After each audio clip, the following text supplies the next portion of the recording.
Hello friends, అందరూ ఎలా ఉన్నారు? బాగున్నారా? ఇవాళ thumbnail చూసారు కదా, ఇన్స్టెంట్ దోశ ఎలా తయారు చేసుకోవాలో చూద్దాం. ముందుగా welcome back to MLS Mokshith all in one YouTube channel అండి. మన దగ్గర రవ్వ ఉంటుంది కదండి, ఉప్మా రవ్వ ఎంత క్వాంటిటీ కావాలనుకుంటామో అంత క్వాంటిటీ ఒక కప్పు తీసుకుంటాము. నేను తక్కువ చేస్తున్నాను కదా, ఒక గ్లాస్ ఆఫ్ తీసుకున్నాను. అలాగే కాస్త పిండి ఉంటుంది కదండి, బియ్యం పిండి యాడ్ చేసుకున్నాను. వీటి రెండింటిని మిక్స్ చేసేసుకొని వాటిల్లో మనకు కావాల్సినవి వెజిటేబుల్స్ కానివ్వండి, ఏవైనా కావాలి అనుకుంటే వేసుకోవచ్చు.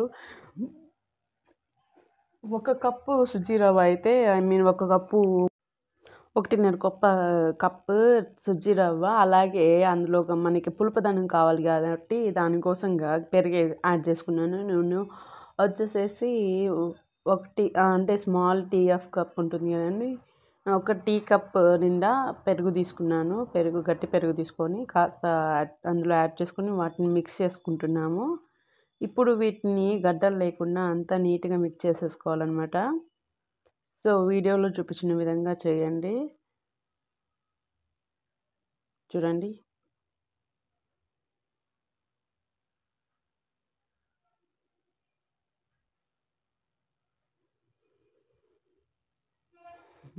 ఇప్పుడు లలిత బ్రాండ్ ఏదైనా కానివ్వండి చాలా బాగుంటుందండి.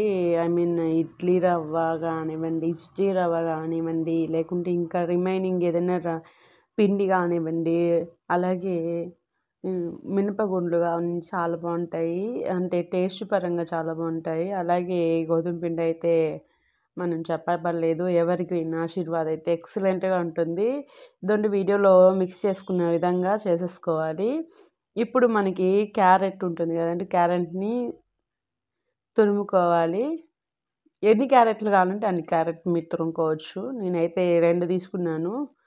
అంటే వీడియో లెంత్ అనేది పెద్దదైపోతుంది కాబట్టి నేను షార్ట్ చేసేసుకోవడానికి అన్ని తురుముకొని కట్ చేసుకొని పక్కన పెట్టేసుకున్నాను అనమాట. ఇదండి ఇక్కడ చూడండి ఏమేమి కావాలో. ఫస్ట్ క్యారెట్ మీకు కావాలి అనుకుంటే వేసుకోవచ్చు, అది సెకండరీ. క్యారెట్ తురుము లేదు, నాకు కావాలి పిల్లలు ఇష్టంగా తింటారు అనుకుంటే వేసుకోండి, లేదంటే అవసరం లేదంటే వద్దనుకోండి. ఆ తర్వాత వచ్చేసేసి ఆనియన్స్, పచ్చిమిర్చి, కరివేపాకు, కొత్తిమీర అన్నీ కట్ చేసి వీటిలో యాడ్ చేసేసుకోవాలన్నమాట నీట్గా. ఈ సుజీ రవ్వ కలిపి పెట్టాం కదండి, దాన్ని ఒక హాఫ్ అన్ అవర్ పక్కన పెట్టామంటే స్మూత్గా వస్తాయన్నమాట. ఇందులో కాస్త సాల్ట్ యాడ్ చేసుకొని ఇంకా మనము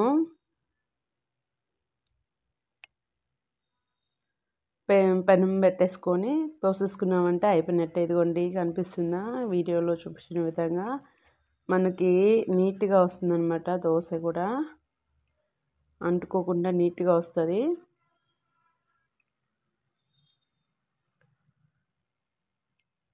యాక్చువల్గా అయితే అది రౌండ్గా రావాలి, కానీ మా పిల్లలు ఏం చేశారంటే వాటిని షేప్ లేకుండా చేశారనమాట. పర్వాలేదు, అలా ఉంటే ఏమి కడుపులోకి వెళ్ళదా ఏమి. సో ఈ వీడియో కనుక మీకు నచ్చినట్లయితే ప్లీజ్ లైక్ చేయండి, షేర్ చేయండి, కామెంట్ చేయండి. ముందుగా సబ్స్క్రైబ్ చేసుకోవడం మాత్రం మర్చిపోకండి. మా పిల్లల్ని మాత్రం ఆశీర్వదించండి. Thank you all.